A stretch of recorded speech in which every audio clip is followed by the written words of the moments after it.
Ladies and gentlemen, you are listening to the Entertainment Plaza in Review with your host, future Hall of Famer Moses Plaza, Master Chief Andy De Jesus, Scott Marshall the author, Guylan Brown, the one they call Smoothie, Angel Rivera, and from youtube.com/psychosics, Brian Plaza.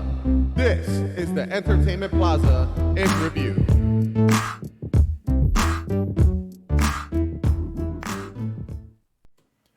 What's going on, everybody, and welcome back to the Entertainment Plaza in Review. I'm your host, Moses Plaza, with my co-host, Guylan, Scott Marshall, the author, Brown. What's going on, Guylan?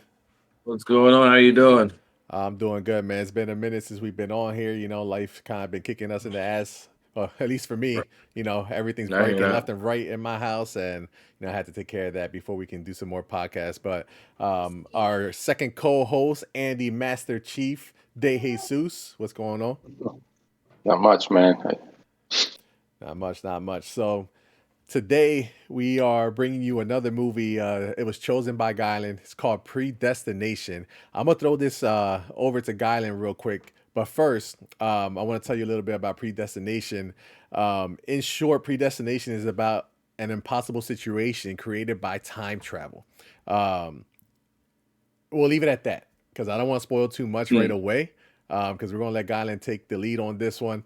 But this movie had a budget of $5 million. Unfortunately, in the box office, it only made $5.4 million. And I'll tell you one thing, after watching this movie, I don't know why, because it Right. was pretty crazy. It was pretty crazy. Right. At first, I'm like, what the hell's going on? Me and my wife are watching this movie, and we're like, what the hell?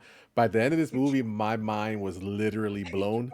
And yeah, that's all I got to say about that. So, Guylan, man, let's Right. take it over. Take it over. I can't do this no more. I'm very excited we got to this movie. I know last time we did our review was Grandma's Boy. It was more of a Andy's choice. And I was excited to put everyone on to a choice of my own to show everybody kind of what type of movies I'm into. Um, this one was really exciting for me. I think my older brother put me on. We got similar taste in movies and everything. And one day he's like, "Hey, have you ever seen this movie?" And I'm like, "No, I'll try it out." And I think it's a runtime like an hour and like 37 minutes. So it's a pretty short movie. In hindsight, where movies nowadays are like 3 hours long and everything. So when you look at it, it's like, oh, this movie might not be that good and everything. It's starring with Ethan Hawke, and I'm like, oh, I've never heard of this. Let me check it out. I was hooked.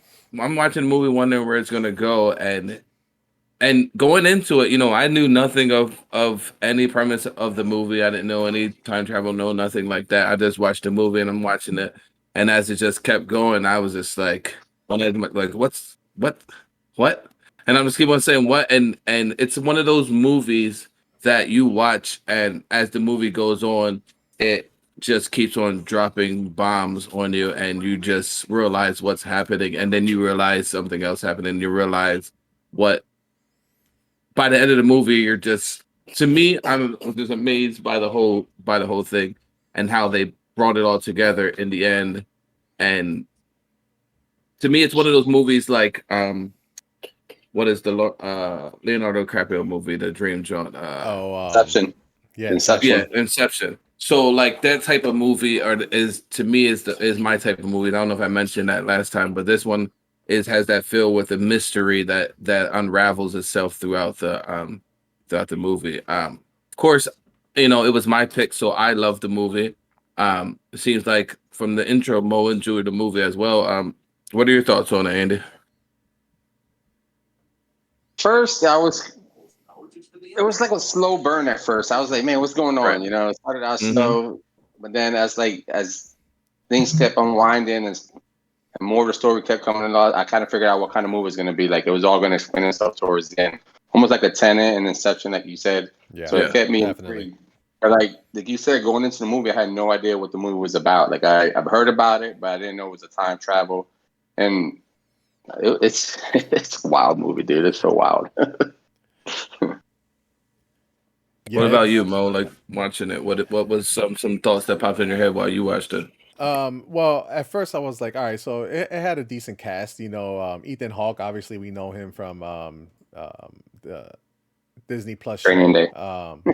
Well, yeah, Training Day, that's true. I forgot about Training Day. My hitter. But he was also oh man, what's the superhero Uh, one?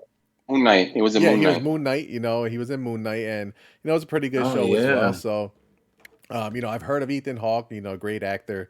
Um, a lot of the other uh, people in this movie I didn't necessarily know of. So, coming in, we were going to watch this movie. My wife and I, we were going to watch this movie like literally a week and a half prior to when we did watch it. And I was like, "Hey, babe, you want to watch this movie?" I read her kind of like the synopsis, and she's like, I don't know. I don't think I'm really feeling that, right?" So I was like, "All right, that's cool. We'll watch something else." We come to it a week and a half later, and we were both like, "What the heck is going on?" We were hooked. Like you said, it was a slow burner at first, but then it starts peeling back some of the layers of the movie. It's like a blooming onion at freaking Outback Steakhouse. It just peeling it back, peeling it back, and dude, by the time the end, I'm just like, yo, this was nuts. I'm like, wait, is he her? Is her him? Are they them? Yes. Like I Yes. was like, yo, this is Yes. crazy. But That's how it yeah, leads it you. was nuts. And towards the end, I was just like, I was talking, I was like, I could see why he likes this movie. I could see why it's one of his favorite movies ever. And yeah, it's definitely up there. It's a great movie. If you like to think about, trying to unravel the puzzle in a movie, this is definitely for you. I think it was a really good thing with me going into it not knowing anything, like not expecting, like, where's just time travel parts coming in for, like, what's going on in the movie, just watching it. And like Andy said, it starts off with them having a conversation in a bar and they're just talking, and I'm like, all right, like Yeah. they're just telling a backstory, and I'm like, okay, and then it just continues, and then I'm like, okay. And as Moses said, in the end, you're sitting there and you're like, so he's so she so they're like, hold on, Right. how so yeah. And then since then, I've put a few people onto the movie, and there was almost the reactions every time they came back, like, "Oh, I love the movie." So he's, and then that's like the little conversation. Now I sit there and I'm like, "Yep, Yeah. yep," and then they're like, "Yeah," so, and I'm like, "Yep." Yeah. So it's I'm always excited when I get a chance to put somebody onto this movie because, like you said, it doesn't seem like too many people, if any, seen the actual movie. I was one of them, so I can't be. I didn't hear about it, know nothing about it. I think it was a movie that my brother just came upon and happened to watch and really liked it and sent my way. And I'm pretty excited that he did. Yeah. One thing I will say, so Sarah Snook, who plays the female version of this character, we'll leave it at that right now. She, first of all, I wasn't sure if that was a man or a woman at first, but then like at the bar scene, I'm like, Hmm. all right, this is definitely a woman. Right. She's gay, um, or transitioning in some sense. That's where I was at with that. So I look her up, and I'm like, holy shit! Like if you see her in, first of all, that was her throughout the whole movie. That was her Yeah. Right. as the female before she became male. That was her, and I was like, the way she just took that character and was able to play a female and a male, and then the way she Hmm. looks in real life, I was completely like, again, my mind was blown that she was able to pull that off so well. No, I definitely agree. And even throughout the movie, the transitions and like I said, once we get into exactly what's happening, but like when they're flashing back or they're when they do the twist and you see like her through the different eyes and everything, and it's just like, oh, Yeah. wow. So, one thing we usually do with movies is, give us a couple things you liked about the movie and a couple things you disliked about the movie. Who wants to start? I'll go. All right. Knowing what the budget was, I got to give them a lot of props. You know what I'm saying? True. Because obviously the movie takes place in kind of in one place for most of the movie. There's maybe like main three main scenes Yeah. or different scene. But what they did and how they put it together, I thought was very creative and dope. You know what I mean? And then a lot of the effects were done pretty well. Like for being a lower budget movie, but the way it was all put together, I had to give them a lot of credit with the amount of money that they had to do the movie with. Yeah. The only I thing, agree. there's a few things that I didn't like, but I don't want to kind of spoil anything yet until we get to those parts. But other than that, like you nitpick here and there, but with the budget that they had and the way they put it together, I give them credit. I give them credit. Yeah, Yeah. yeah. Like the whole movie was literally just a story told. That's someone telling a story basically, and pretty decent short story. And like you said, it was kind of had like that a phone book feel where it's just like centered in one spot. But since they were Mhm. telling the story, it wasn't all over the place. It was Right. like a basic story. It was just that story happened to be an amazing one, Yeah. and with its own twist involved. Yeah, I agree. There wasn't much I disliked about this movie. I was literally hooked from beginning to end. Um, I just, I don't know. I'm trying to think of some negative things to say about the movie, and I mean, they may come up as we talk about them more. It has been a couple weeks since I've watched it, and I didn't get a chance to rewatch it, which I probably should have, but I did reread the plot. So, yeah, I mean, I think the one thing, if I can, I don't remember what his name was, but it was kind of like the boss of this organization, Ethan Hawke's boss. Yeah, his name. Damn, Yeah, I I just forget his finished watching. name, but I didn't really care for him too much. As far as a actor and being the leader of this organization. But if anything, that would be the only part about His the name was movie. Mr. Robinson. Yeah, yeah. Yeah. So, but yeah. So, Guy, if you want to keep taking the lead on this one, if not, I can keep going on to the plot. It's up to you. Just read the plot and then I'll go through it in my own All right. words of kind of what happened. All right, so everybody, look, this movie came out in 2000 and what was it, six? Let me see here, 2014. So if you haven't watched it 14, yeah. already, go watch it. But we are going into spoiler country now, so either stay tuned and listen to the plot and then go watch the movie, or put it on pause, take 97 minutes out of your day, watch that movie, and come back and listen to the podcast. So, Right, so we'll right. start with the plot. So in in March 1975, an agent stops a bombing of a public building in New York City, but is caught in a gunfight. Containing the bomb, this is kind of all right. I don't really like this plot, but essentially, he's trying to stop somebody from blowing up a building. So it contained the bomb too late and suffering severe burns. So someone unseen helps him grasp his time travel device, which he uses to retreat to his employer's facility. The agent considers his mission a failure because the Fizzle bomber, the unidentified serial bombing fugitive he confronted, remains at large and will carry out his bombing on another day, ultimately killing over 10,000. The agent recovers from his injuries, but facial reconstruction surgery and vocal cord damage have altered his face and voice. His superiors force his imminent retirement due to the dangers of the extensive time travel undertaken over the course of his career. His doctor diagnoses him with symptoms of psychosis and depression, but does not disclose this. The agent is sent on his final mission, working undercover as a bartender. On his final mission, sorry. Working undercover as a bartender, he converses with a customer who writes true confession articles under the pen name The Unmarried Mother. The reticent customer begins telling his own life story after much prompting. So essentially, the bartender and the person buying the drinks, or the true confession article writer, they're she's like, I have a story that, or he's like, I'm sorry, he's like, I have a story that you never heard. You're gonna, it's gonna blow your mind. And if it does, then you owe me that free bottle of liquor there. And if it doesn't, then the bartender said, just give me a $30 tip at the end of the bill or some shit like that.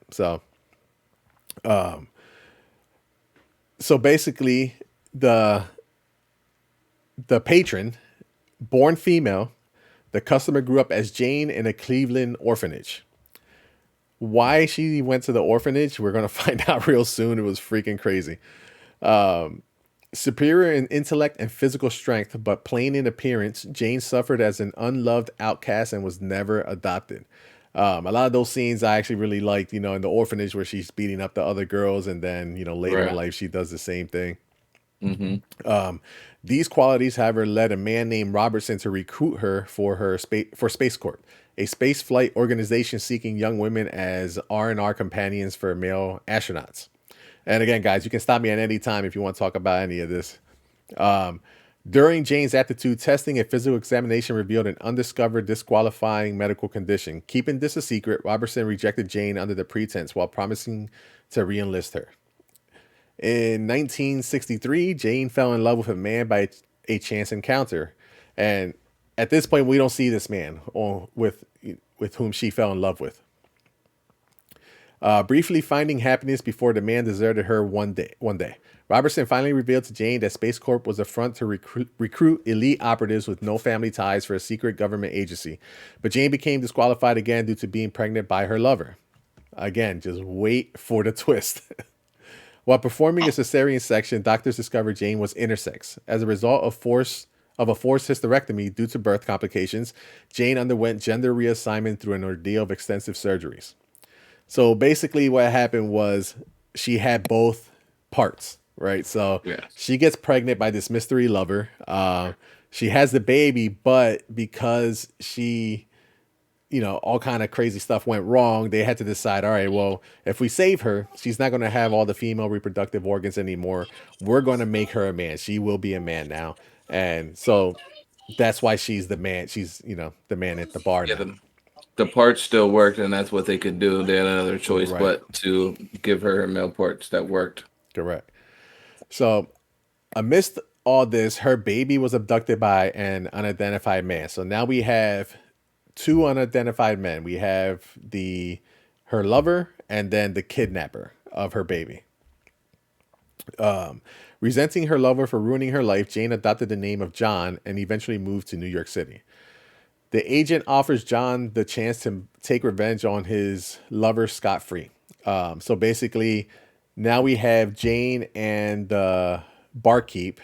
And the barkeep said, hey, look, I'm going to help you take revenge on your ex-lover that got you pregnant and left you. In return for John taking over the agent's job, the agent time travels with John to Cleveland in 1963, admitting that he works for Robertson's secret agency, the Temporal Bureau, which uses time travel to prevent crimes. Following instructions for finding Jane in the past, John unwittingly falls in love with his younger self and realizes that the agent set him up to become Jane's lover. So there goes one of the. Let's talk about this, man. I'm gonna stop right there. So John. So, Go ahead. okay, so starting off the movie, if you're skipping the whole plot and you're just turning the movie on, starts off in a bar. There's a guy there in a bar. He's having a drink. He's having a conversation with the bartender. They're going back and forth talking about things. They're talking about this bomber that Moses mentioned. Currently there's a bomber on the loose called the Fizzle bomber, and they talk about it, come to the news. They give their own opinions about it. Then they talk about different stories, and like Moses said, the bartender makes a deal and tells the guy, hey, if you have a good story to tell me, they made a deal, I'll give you this whole bottle of liquor or whatever. No, it was and fizzy bubbly. Oh, was it? Yeah. Nice. So this guy sits there and he starts his story, and he starts off with saying, when I was a little girl, right? That's the first thing that kind of throws that's everything right. off. Yes. So the bartender looks at the guy like, wait, what? And then he was just like, so you have to remember at this time, it's a different, it's what, I don't know what time it was. Was it the 60s or 70s? Like, I forget what the bar scene at that was. point, they bounced back and forth. They went back. It's from the bar scene. They went to 1963. So I forget what. Yeah.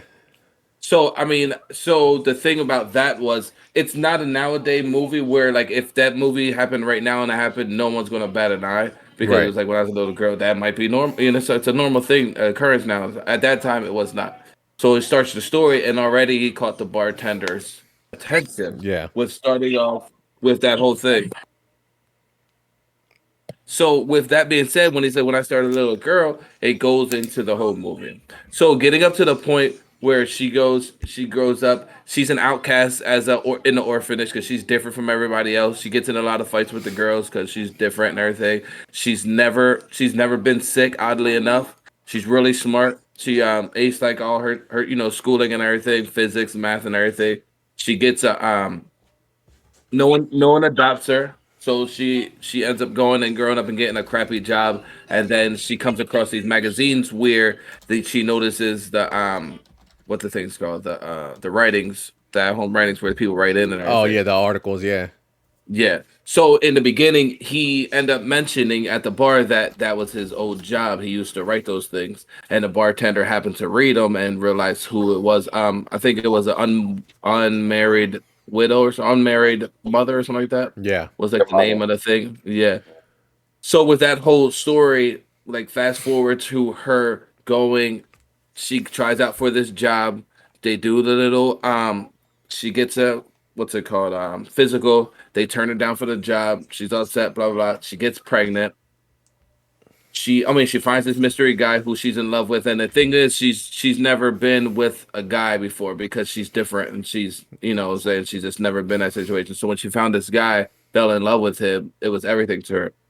This guy, Mr. Robinson, who turned her down for the job, ends up popping back up to offer her this job, which she was excited about, which ends up being a job she couldn't take because of her being pregnant. Right. Ends up having a baby, and like Moses said, the mystery guy comes steals the baby. But prior to that is when she had a hysterectomy and found out that she will now be known as a man. So what she did was name her daughter after herself. So she knew that the rest of her life she will be a different person. So in order to keep her name in the family as Jane, she named her daughter Jane as well because she was going to be changing To her own John. name and becoming to John. So Yeah. she wanted her name to stay in the family, so she named her daughter Jane.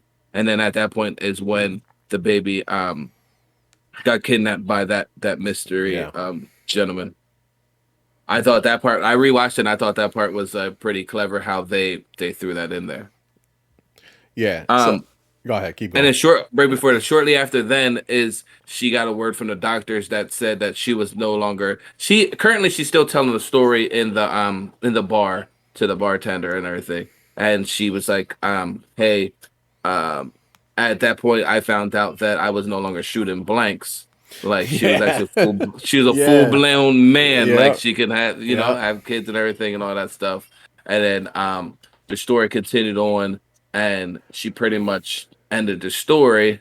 And the bartender was just like, all right, that was a good story, but what if I can put that guy who ruined her life, that mystery guy, because the mystery guy disappeared from her life. She never saw him again. And it kind of ruined her life because it got her pregnant and she could no longer get that dream job that she wanted, So ruined everything. So, one thing real quick that me and John have in common, I found out 6 months ago I'm not shooting blanks either. I was kind of scared. I'm not gonna lie because 37 years, I found out I'm not shooting blanks. But anyways, keep going. so at that point, the bartender is talking to her. There was a great story telling her. I mean, telling him because it was a guy. Telling him, all right, that was a great story.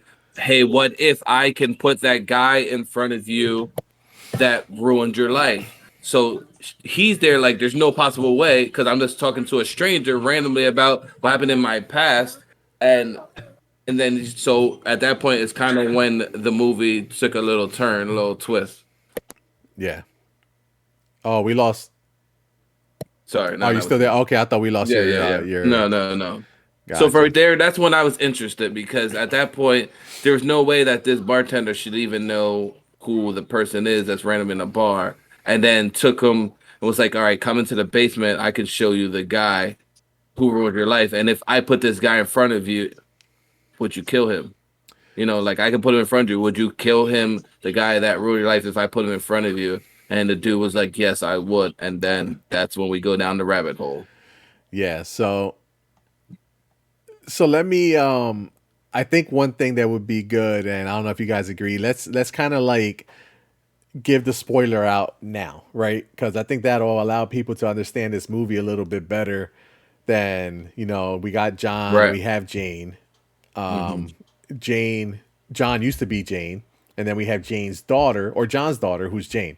Are you confused yet? Yes. So, so basically, you know, we see four main characters in this movie, right? We have Jane, John, the barkeep, and then at some point the fizzy bubbly bomber. That's what I'm going to call him from now on.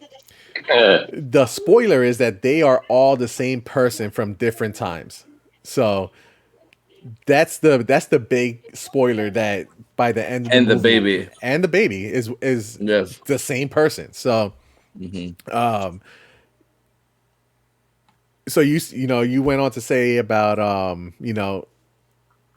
the barkeep and John, the barkeep saying, "Hey, I'm gonna put you in front of this person so that you can, if you want to, you can kill him," so on and so forth. So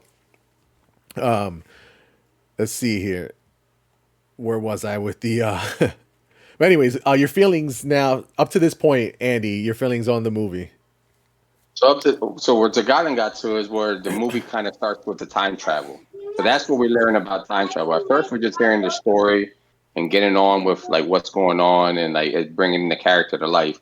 And then once we get down to the basement and he promised him to put him in front of the character, that's when the time travel starts to start, where it really Right. throws you into a loop.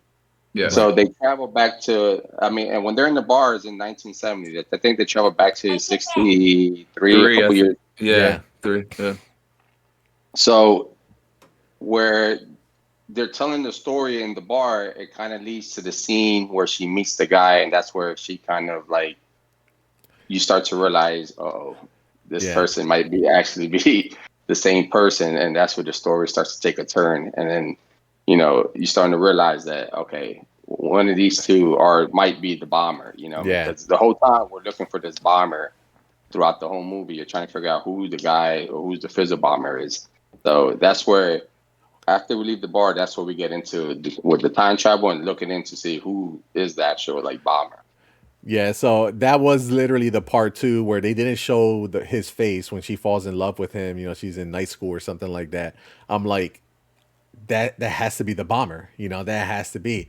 And I was wrong, but technically I was right. Yeah. Right. If you think See, and about it, that's right? see, that's my thought on it too, because like you say, so the thing is with this movie, it started out as a woman, has the Correct. situation happen, becomes a man. Yeah. But what the viewers don't know from since we're just explaining is the bartender who's having the conversation with this man who used to be a woman is literally the same person Right. talking to each other. But you don't know that because the bartender is Ethan Hawke and the Yeah. actor who's playing the man is what was her name? Her name was Uh, something Snook. So Sarah the Snook. reason, so the reason you don't realize that, and you don't find this out to like the very end when it's kind of given like a little montage real quick, is the reason why you don't realize that they're the same person and it doesn't give them the movie away right away is because during one of the scenes where he was going after, which Moses explained in the plot, when he was going after the bomber, the accident happened, which burns his face, Yeah. and he had to get pretty much a Us. reconstruction plastic surgery, Yeah. and Skin graft. it changed his whole look. Yeah. So later on in life, he looks like Ethan Hawke, but earlier he looked like the guy who was at the bar, which because they're the same person. Which before then he was the woman, which before then he was the baby Yeah. who was born from the man in the bar and the woman. So So the so problem, yes, so the reason that happens is because the man in the bar, the barkeep or Ethan Hawke, all goes the same back, person. all the same person, goes back into time and runs into himself as a woman.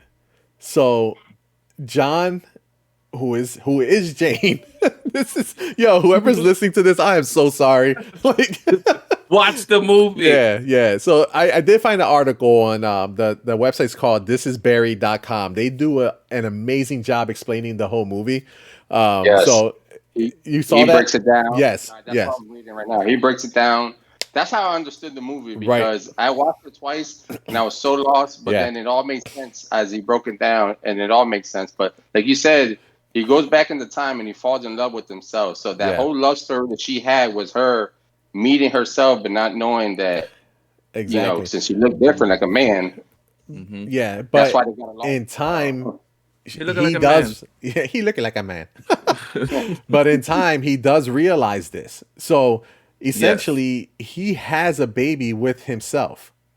Yeah. So yes, because that's why Jane has both parts because Right. Yes, right, but at the same time, it's like as he gets older, he realized what what his younger happened. self needed. So Right. like he knew that the woman, like he was in love, madly in love with this man, and he never felt that before. So in order not to pretty much break his own heart and fulfill that part in his life that he was in love with, he had to hit that he had to do that. Yeah. So, like going back to where the barkeep essentially, So John completes telling this story to the barkeep, which he's, however, the barkeep knows all of this. And now I'm reading this straight off of thisisbarry.com because it's going to give us the best chance to explain this to our audience. So the barkeep knows all of this. It is his own life story after all. He doesn't reveal that yet. Barkeep tells John that he knows the location of the stranger who ruined Jane's life. Barkeep promises that he will give John the opportunity of revenge, of killing that stranger free of any consequences. John and Barkeep use the violin, which the violin is actually the time travel machine. Let's see here. Where was I? Used the violin box to travel back in time to the point where Jane was attending night school.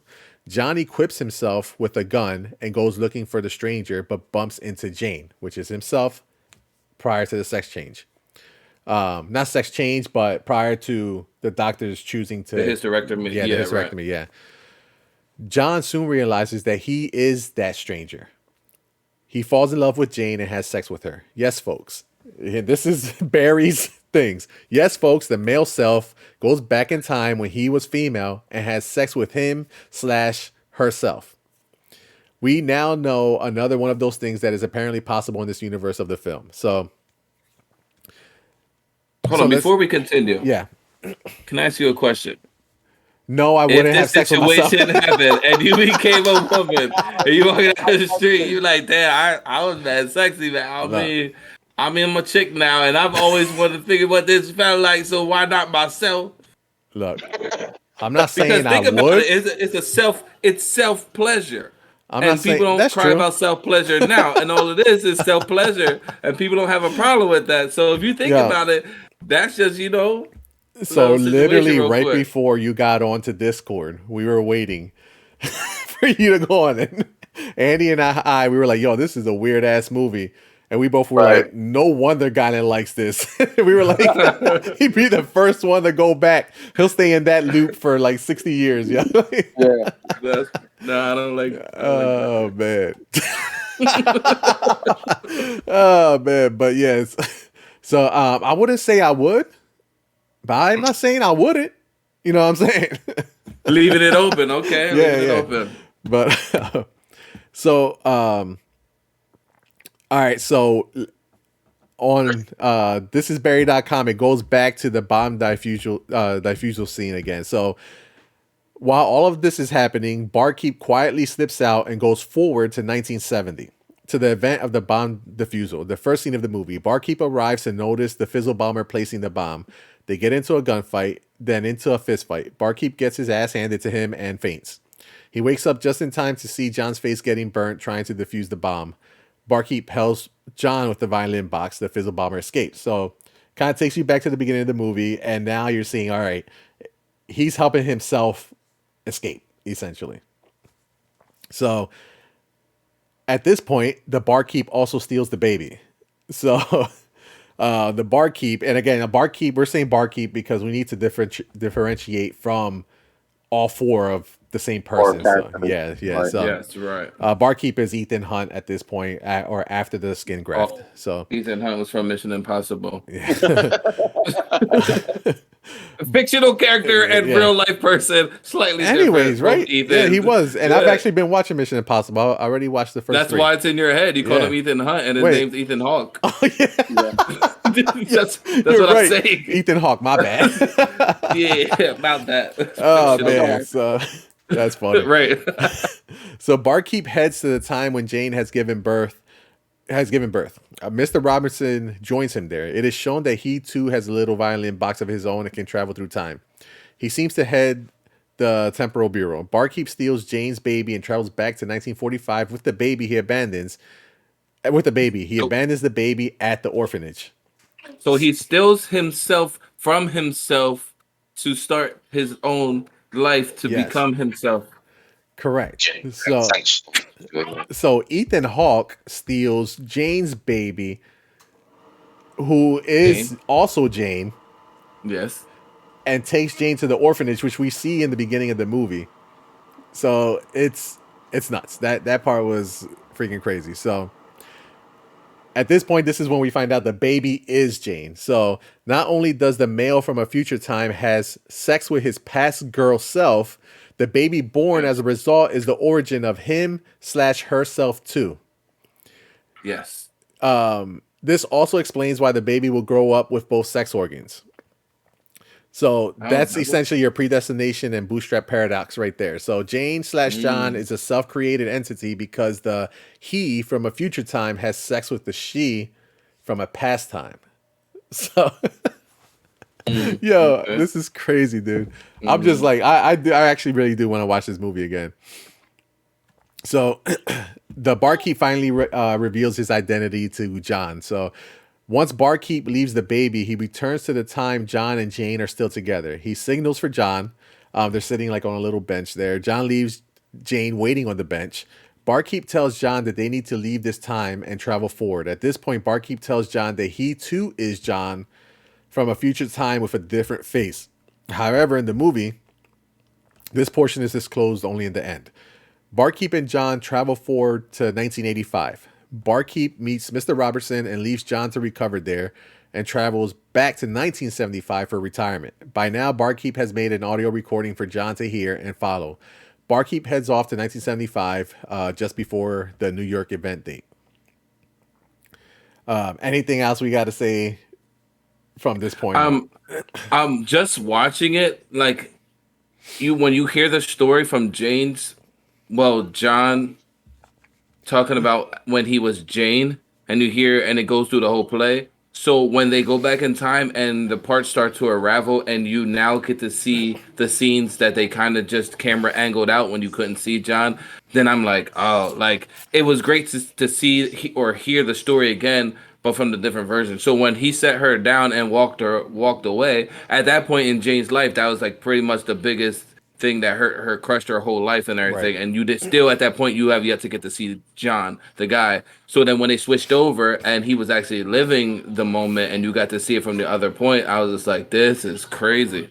Yeah, definitely. What was dope is how he kept leaving himself messages on recordings on tapes to let him know, because I guess what people won't know is that every time he time travels, it messes with his psyche. Like he loses memory or message, like he starts to become like you don't know what's real, what not real. Right. So him leaving himself messages is the way to keep him going throughout, letting him know that this is why everything's happening, how it's going to progress, and And essentially helping himself stop himself, because the time travel is probably what turns him into the fizzy bubbly bomber. So yeah. So John prepares to become a temporal agent. John recovers from the shock of the truth and uses the tape left to him by Barkeep to prep to become a temporal agent. 7 years later, in 1992, John jumps back to 1970 wearing a coat and a hat to defuse a bomb set by the Fizzle Bomber. John gets into a gunfight with the Fizzle Bomber and ends up getting distracted. The bomb goes off, burning John's face. So that kind of explains the first scene of the movie. In the first scene of the movie, you have three people: John, Barkeep, and Fizzle Bomber, who are all the same person for three different times. So let's explain the Fizzle Bomber. Barkeep reaches to 1975 to retire after leaving John in 1985. He decommissions his time device, but it shows an error in decommissioning. He checks the file to notice that Mr. Robertson has left him clues to get to the Fizzle Bomber, who is just about to commit the New York event of 1975.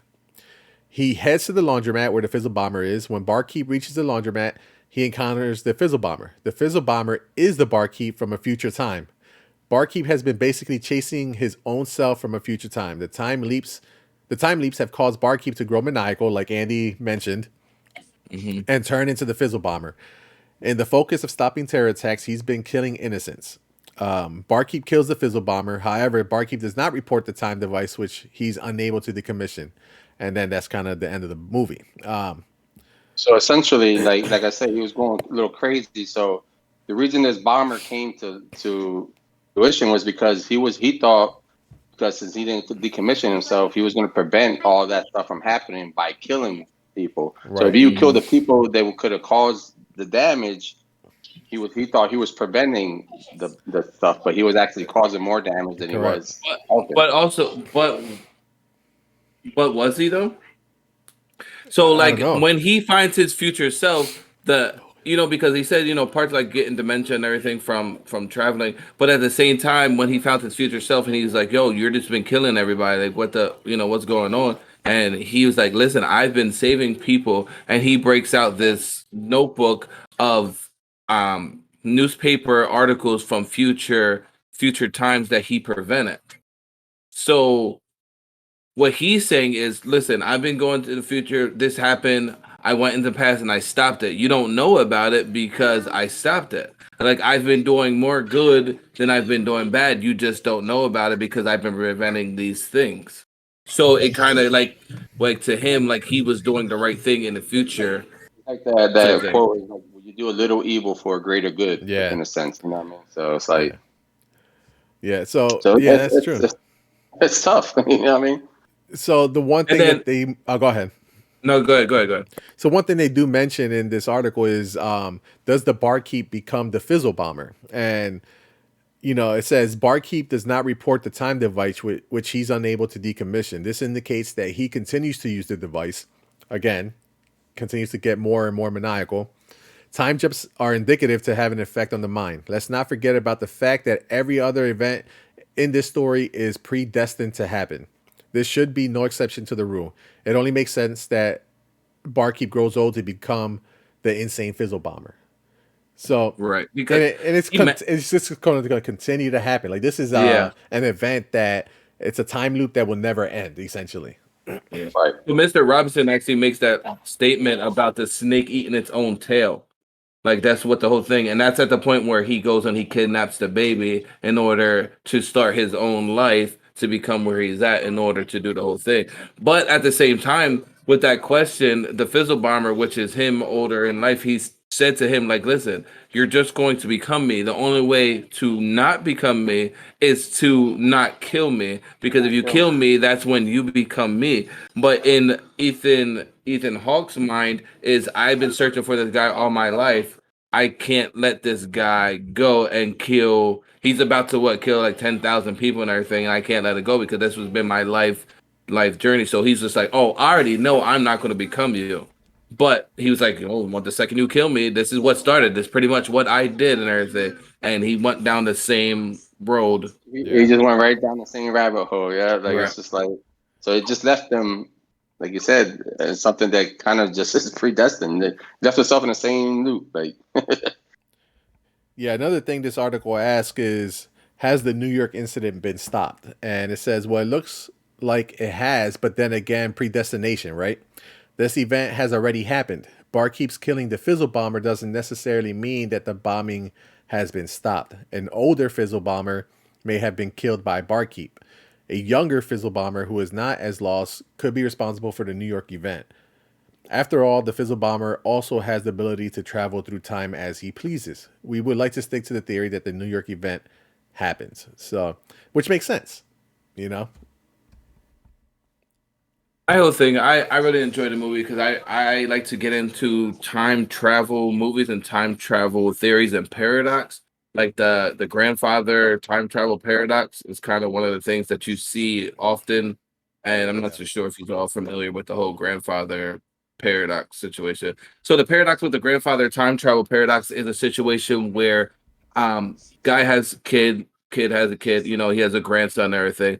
The grandson grows up where the grandfather just beats the mom all the time, and they live with the grandfather, and he hates his grandfather. So he ends up growing up creating this time travel machine, goes back in time, is like, "Listen, I'm going to fix this situation. I'm going to go back and take care of my grandfather so he can't beat up my mom anymore, and we'll be good." He goes back, but what happens is he goes back too far, kills the grandfather at a point in time where he hasn't had sex yet to create the mom in order to create him. So how could he be alive to go back in time to kill the grandfather when he wasn't even created if he kills the grandfather at that point in time? So it becomes the grandfather time traveling paradox type thing. Like what he should have did was to go after, he was born, after the mom was born, and then make it happen and everything.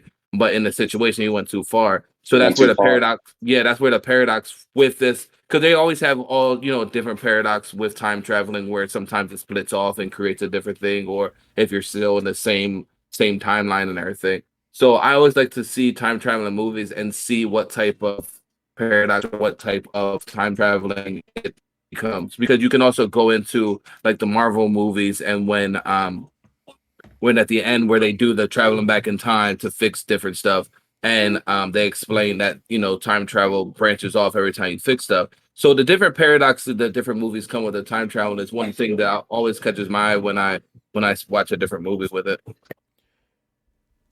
Yeah, it was definitely super interesting to watch, how they use time travel in this. And I feel like they used it perfectly. Not too many movies or shows do well with the whole time travel, scenario. So I was really pleased to see that the way they used it, and then the way they used it with literally one character essentially Right. was, something like I've never seen before. So yeah, I really enjoyed this movie because of that. But with that being said, I really hope that we didn't confuse our listeners today. I I'll start off by saying I highly recommend watching this movie. Make sure you are clear, your mind is clear, you have time to think about it. Make sure you have time to pause this movie about 10 times like I did. And if you're watching with somebody, you're going to be discussing this movie. So, I really like this movie. I'm gonna go back and watch it again. So it's for me, man. This thing's like a 9 out of 10 movie. I really enjoyed it for what it was, and I'm really surprised it didn't do better in the box office back in 2004. Andy, how did you feel Right, about team. Predestination? Your final thoughts? I, going through it in the way how, like I said, with the budget and how they put it all together, the way it was written, how simple it was too. It sounds very complicated until you watch and you see how everything breaks down, and then you'll get the movie more. So a watch is necessary. I really believe a watch is necessary, but I really enjoyed it. Like it had me entertained the whole time. I mean, like I said, it started out slow, but you Right. have to let it build up, and then once you start hearing this character build up and the scene, and then you start to catch on to certain little bits here and there. Yeah. But the way it loops into one big circle like that, man, was one of the craziest turns I've seen. Yeah, I honestly think, like, as far as the climax to this movie, it was almost perfect. As far as, like, it starts a little slow and it gradually keeps building. It's not like when a movie where 45 minutes in you get the climax and then it kind of just falls off and you're like, all right, it was all right. This thing, it climaxes towards the end and it almost ends at the end, which is like, it's the building blocks to understanding this whole movie. And then when you do understand it, that's kind of like when they're like, good, you got the premise of this movie, this is where it ends. And I appreciated that. I I almost feel like it was like a female had multiple climaxes. Like it got to a point and you're like, oh, that's crazy. And then it kept going and you're like, oh, and then it goes and you're like, oh, and then it's like, all right. And then the way it ends and then loop, like you said, loops everything back together. And then it just leaves you like, so, and then so that means, and it's wild. Yeah, definitely. So obviously we kind of already know how you feel about the movie, Guylan, but yeah, any final Right. thoughts? I would say go check it out. If you made it to this point in our podcast and you listen to the whole thing, it's still worth watching it. You're still going to hit those things, and it's a short watch. It's an hour 37 minutes, so you can, you're not sitting there forever. The story's going to be told. Go check it out. It's a good movie. And I have a lot of other movies like this that I hope to do some reviews on in the future. Yeah, absolutely. So our first movie we watched was Grandma's Boy. We really liked it for that type of movie. Predestination, time travel movie, absolutely amazing. Our third movie we're gonna watch, I actually chose this one. It's called What Happened to Monday. So we're going to plan on hopefully doing the review on this sometime next week. So go on Netflix. It's a Netflix movie. Watch it before sometime next week, and then sit down and then enjoy the podcast with us and have a discussion with us. So, but as always, we are right now live on twitch.tv/the entertainment plaza. You can catch this on youtube.com/the entertainment plaza in about an hour or so. And all podcast services around the globe. That's Spotify, Apple Podcasts, Google Podcasts. You can find us out on our website at anchor.fm/the entertainment plaza. From there, you'll see all the links to all of our social medias and podcast services. So, I'm Moses for Guylan and Andy. We'll see you guys next time. Peace. Peace.